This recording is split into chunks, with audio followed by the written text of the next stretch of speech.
What's up, guys? This is MF GOON, the Arsenal supervillain. We're here to chat about Arsenal beating Brighton 2-0 in the Carabao Cup.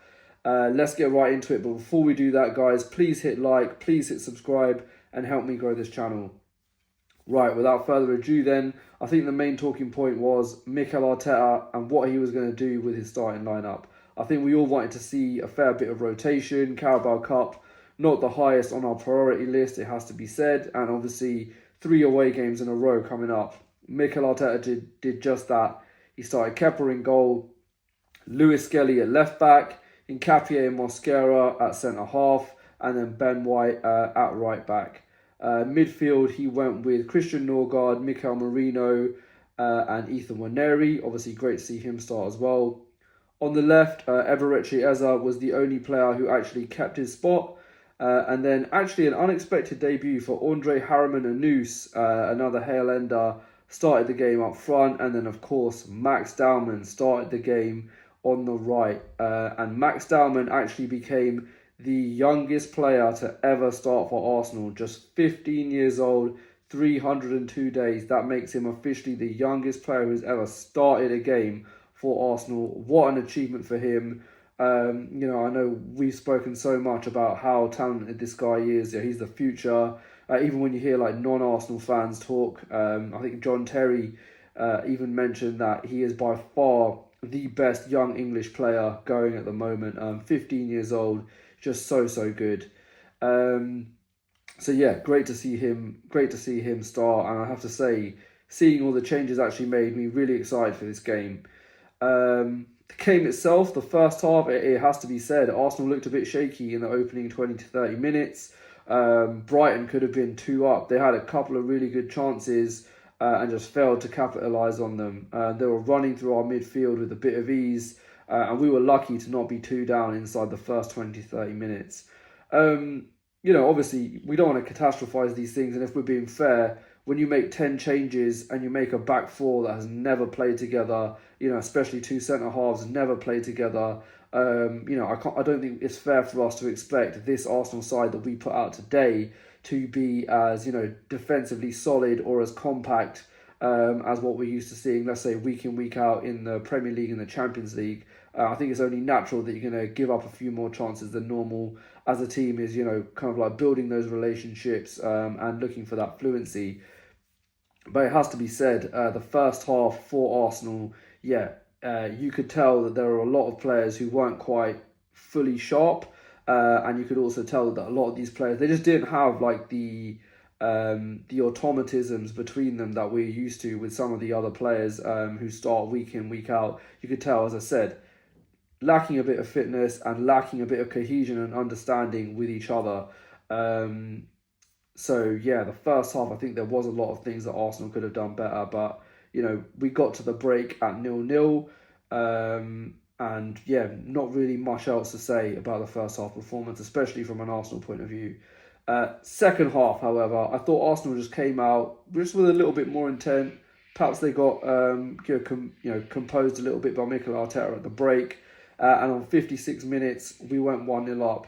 An absolutely brilliant goal from Ethan Nwaneri. It has to be said, such a good goal. Mikel Merino in the build-up to this goal with a brilliant flick, back heel, like pre-assist, if you will. And then Miles Lewis-Skelly crossing the ball, Ethan Nwaneri picking it up inside the box, putting a brilliant finish into the bottom right corner from his left boot. Just such a good finish, and Arsenal went 1-0 up.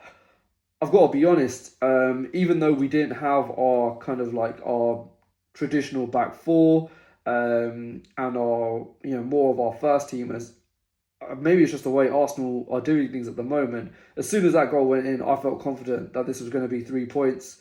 Obviously, we did end up winning, and Brighton didn't score. They did have one more chance of note, it has to be said. From a set piece, actually, they had a corner which they put, a seemingly free header wide. So again, Arsenal getting away with one. But do we care? Absolutely not.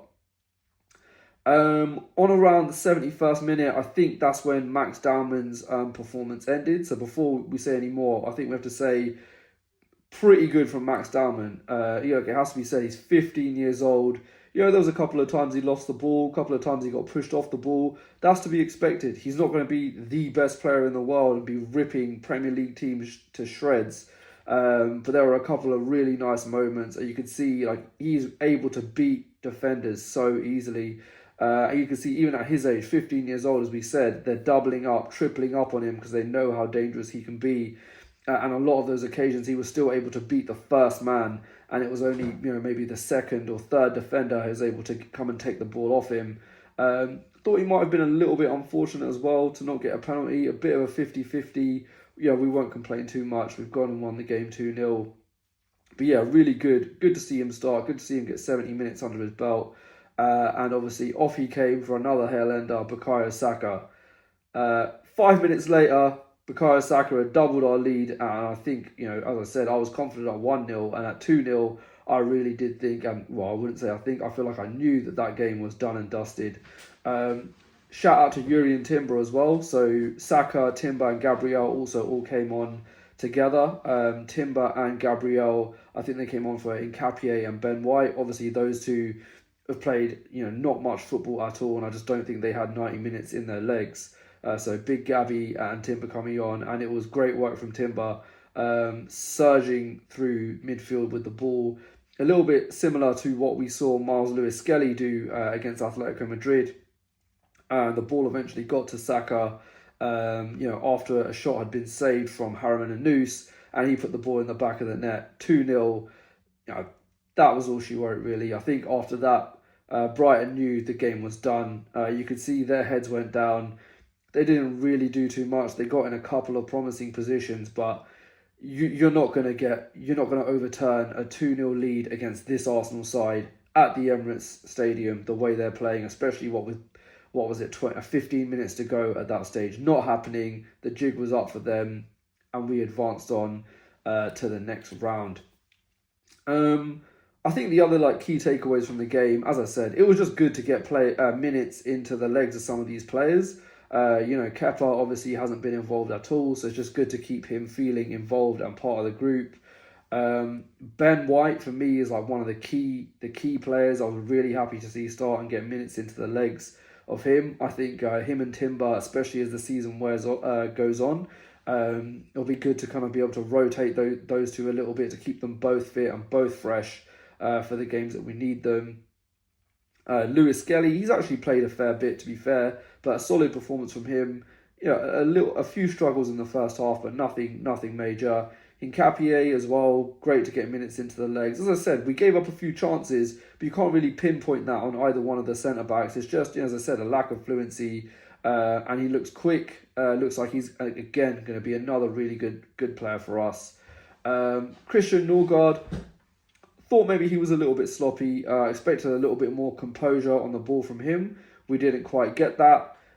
Mika Marino, as I said, just brilliant involvement for the first goal. And Nwaneri, I think, again, we've been clamouring to see him get more minutes and really show us what he can do.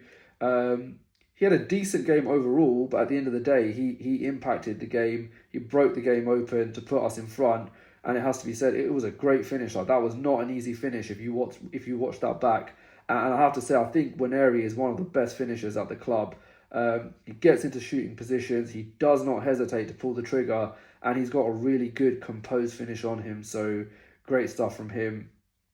Harriman and Noose, I don't think he had the brightest game. But nevertheless, a great moment for him. Eze, obviously, I think kept his place from the weekend. I think he had a decent game. And I think we've already spoken about Dowman. Does actually remind me that we maybe missed one other chance. Leandro Trossard, output machine, almost scored again. Just absolutely cannoned a shot off the post from outside the box, but Brighton got away with that one. It wasn't to be. I guess the next thing to talk about is the next round. The draw has taken place, and we have got Crystal Palace at home. Not the best fixture, but it's also not the worst. We've got to remember Newcastle, Man City, and Chelsea are all still in this competition. We didn't get any of those, and as I said, thankfully we are playing this tie at home. I've got absolutely no doubt it's going to be tricky. The Carabao Cup for Crystal Palace is absolutely massive. They know they're not going to win the Premier League, if we're being honest, as good as they are. So they're going to be doing everything they can to win the cup competitions. Going to be a very tricky game. I think one of the things that works in our favour is that this game actually falls in between two league fixtures, Wolves at home and Everton away. Look, Everton away is a tough game. Wolves at home, you'd have to say Arsenal should be really confident of picking up 3 points and hopefully being able to maybe rotate a few players in that fixture so that we can go and beat Palace in the cup. So yeah, that's where we are. Palace in the next round. Let's see what happens. Chelsea, Newcastle, Man City, none of them got drawn against each other. So if we do progress, there's a good chance we could see one of those teams. As we go forward. But overall, a good night for the Gunners. Another game, another win, another clean sheet. The good times keep coming at Arsenal. Let's roll on to the weekend. Let's beat Burnley, and let's just keep this momentum going into the international break and obviously hopefully beyond. Thanks for tuning in, guys. That's everything for today. As I said, this is MF Goon, the Arsenal supervillain.